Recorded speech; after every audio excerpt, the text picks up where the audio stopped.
भारत में ब्रिक्स शिखर सम्मेलन का आयोजन होगा। विदेश मंत्री एस जयशंकर ने नई दिल्ली में यह घोषणा करते हुए इसके लोगो और वेबसाइट को लॉन्च किया। इस अवसर पर उन्होंने कहा कि ब्रिक्स संवाद और सहयोग का एक अहम मंच है, जो सदस्य देशों को विभिन्न विकास अवस्थाओं और राष्ट्रीय प्राथमिकताओं को ध्यान में रखते हुए संवाद, सहयोग और व्यावसायिक समाधानों को बढ़ावा देता है। इस अवसर पर उन्होंने कहा कि प्रधानमंत्री नरेंद्र मोदी के मार्गदर्शन में भारत मानवता प्रथम के दृष्टि के साथ अपनी अध्यक्षता निभा रहा है, ताकि साझा चुनौतियों का समाधान मिलकर और समावेशी तरीके से किया जा सके। विदेश मंत्री डॉक्टर एस जयशंकर ने दिल्ली में ब्रिक्स 2026 के लिए आधिकारिक लोगो और वेबसाइट दोनों लॉन्च किया। यह आयोजन ब्रिक्स शिखर सम्मेलन 2026 की तैयारियों की औपचारिक शुरुआत का संकेत है। इस साल भारत ब्रिक्स शिखर सम्मेलन की अध्यक्षता करने वाला है। ब्रिक्स की अध्यक्षता के दौरान भारत बहुपक्षीय सहयोग, विकास और वैश्विक दक्षिण के मुद्दों को प्राथमिकता देगा। विदेश मंत्री डॉक्टर एस जयशंकर ने कहा कि इस वैश्विक शिखर सम्मेलन में भारत का लक्ष्य वैश्विक कल्याण को बढ़ावा देना है।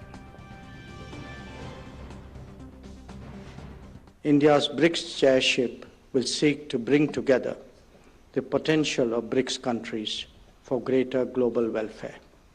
In 2026, BRICS will complete 20 years since its inception, during which it has steadily evolved into a significant platform for cooperation among emerging markets and developing economies. Over the years, BRICS has expanded its agenda and membership, responding to changing global realities while remaining focused on people-centric development, fostering dialogue, and promoting practical cooperation. India approaches its chairship with a humanity-first and a people-centric approach, inspired by the guidance of Prime Minister Narendra Modi. Our chairship theme, Building for Resilience, Innovation, Cooperation and Sustainability, reflects our belief that cooperation among BRICS members can help address shared challenges in a balanced and in an inclusive manner. The theme underscores the importance of strengthening capacities, promoting innovation, and ensuring sustainable development for the benefit of all.